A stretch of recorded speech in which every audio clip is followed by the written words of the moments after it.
दोस्तों, क्या आपने कभी सोचा है कि एक ऐसा बयान जो शांति और करुणा के प्रतीक धर्म पर दिया जाए और क्या वह पूरे देश में चर्चा का विषय बन सकता है? जी हाँ, यही हुआ जब भारत की जानी मानी हस्ती और रिलायंस फाउंडेशन की चेयरपर्सन नीता अंबानी ने बुद्ध धर्म पर अपना बयान दिया। उनका यह बयान न सिर्फ भारत में बल्कि पूरी दुनिया में सुर्खियों में आ गया। आज हम आपको बताएंगे कि उन्होंने क्या कहा, क्यों कहा और इस बयान के पीछे छुपा संदेश आखिर क्या है। तो दोस्तों, शुरुआत करते हैं एक सवाल से। आज के दौर में जब पूरी दुनिया हिंसा, युद्ध और तनाव से जूझ रही है, तो कौन सा मार्ग हमें शांति की ओर ले जा सकता है? इसका जवाब है बुद्ध का मार्ग। बुद्ध धर्म केवल एक धर्म नहीं बल्कि एक जीवन दर्शन है जो हमें करुणा, प्रेम और समानता सिखाता है। यही कारण है कि बुद्ध धर्म को पूरी दुनिया में पीसफुल रिलीजन यानी शांति का धर्म कहा जाता है। दोस्तों, बुद्ध धर्म हमें यह सिखाता है कि जीवन में दुख क्यों है और उससे बाहर निकलने का रास्ता क्या है।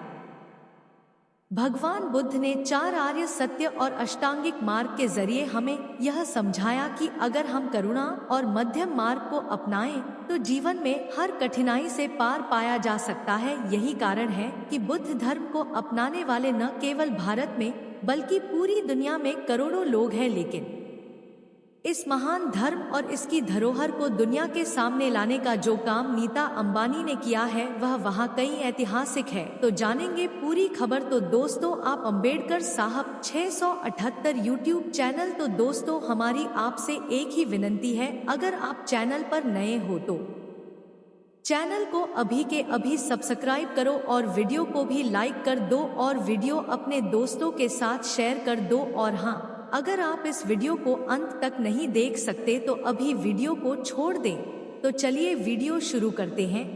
दोस्तों, न्यूयॉर्क के प्रसिद्ध metropolitan museum of art demat में एक भव्य प्रदर्शनी आयोजित की गई। इसका नाम था फ्री एंड पेंट अर्ली बौद्ध आर्ट इन इंडिया 200 BC से 480 ई। यह प्रदर्शनी भारत की धरोहर को वैश्विक मंच पर प्रस्तुत करने वाली थी। इसमें भारत से जुड़ी 125 से अधिक दुर्लभ और प्राचीन बौद्ध कलाकृतियों को प्रदर्शित किया गया। यह कलाकृतियां न सिर्फ कला का उदाहरण थी बल्कि बुद्ध धर्म और भारतीय सभ्यता की गहराई को दिखाती थी। इस प्रदर्शनी को संभव बनाने में बड़ा योगदान था रिलायंस फाउंडेशन का। और जब उद्घाटन का समय आया तो वहां खड़ी थी नीता अंबानी। वही नीता अंबानी ने उद्घाटन के अवसर पर कहा, मैं भारत से आती हूं जो बुद्ध की धरती है और मेरे लिए यह बहुत बड़ा सम्मान है।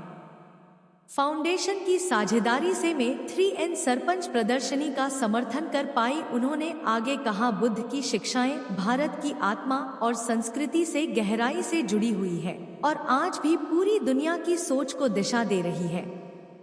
दोस्तों, यह बयान सिर्फ एक औपचारिक भाषण नहीं था या उस भारत की पहचान थी जो दुनिया को करुणा और समानता का मार्ग दिखाता है। जब उन्होंने कहा कि भारत बुद्ध की धरती है तो यह वाक्य भारत की असली आध्यात्मिक शक्ति को पूरी दुनिया के सामने रखने जैसा था। दोस्तों, सोचिए जरा, जब भारत की एक प्रमुख शख्सियत दुनिया के सबसे बड़े कला संग्रहालय में खड़े होकर यह कहती है कि भारत बुद्ध की धरती है, तो यह केवल एक बयान नहीं बल्कि पूरी दुनिया को भारत की असली पहचान याद दिलाने जैसा है। यह वही भारत है जिसने करुणा, शांति और समानता का संदेश दुनिया को दिया। आज जब दुनिया में युद्ध, नफरत और हिंसा की आग जल रही है, तब नीता अंबानी का यह बयान और यह पहल दुनिया को याद दिलाती है कि असली राह शांति और करुणा की ही है। बुद्ध की यही सीख हमें आज सबसे ज्यादा जरूरत है। दोस्तों, गौतम बुद्ध और बुद्ध धर्म केवल भारत तक सीमित नहीं रहे। आज Sri Lanka, Myanmar, Thailand, Japan, Korea, Vietnam, Cambodia, Nepal और यहाँ तक कि अमेरिका और यूरोप तक करोड़ों लोग बुद्ध धर्म के अनुयायी हैं। यह धर्म पूरी दुनिया के लिए इंसानियत का प्रतीक बन गया है। और जब भारत की नीता अंबानी बुद्ध धर्म की धरोहर को न्यूयॉर्क जैसे शहर में ले जाती है तो यह एक सांस्कृतिक विजय है। नीता अंबानी की इस पहल से एक और संदेश निकलता है कि भारत केवल आर्थिक या तकनीकी शक्ति नहीं है बल्कि यह आध्यात्मिक शक्ति भी है। भारत के पास वह धरोहर है जो आने वाली पीढ़ियों को रास्ता दिखा सकती है। दोस्तों, बौद्ध धर्म केवल शांति और करुणा का प्रतीक ही नहीं है, बल्कि यह विज्ञान को भी मानने वाला धर्म है। जब बाकी दुनिया अंधविश्वास में डूबी हुई थी, तब बुद्ध ने प्रश्न पूछना सिखाया। उन्होंने कहा कि अंधविश्वास पर मत चलो, अपने अनुभव और ज्ञान से सत्य की खोज करो। यही कारण है कि बुद्ध को आज प्रथम वैज्ञानिक चिंतक भी कहा जाता है। उनका मध्यम मार्ग, उनका प्रतीक है समुद्र पार, और उनका 4 आर्य सत्य जीवन को समझने का वैज्ञानिक दृष्टिकोण है। आज के समय में जब लोग धर्म के नाम पर लड़ते हैं, तब बुद्ध धर्म हमें याद दिलाता है कि धर्म का असली मकसद इंसान को जोड़ना है, तोड़ना नहीं। दोस्तों, बुद्ध और बौद्ध धर्म की विरासत बहुत बड़ी है।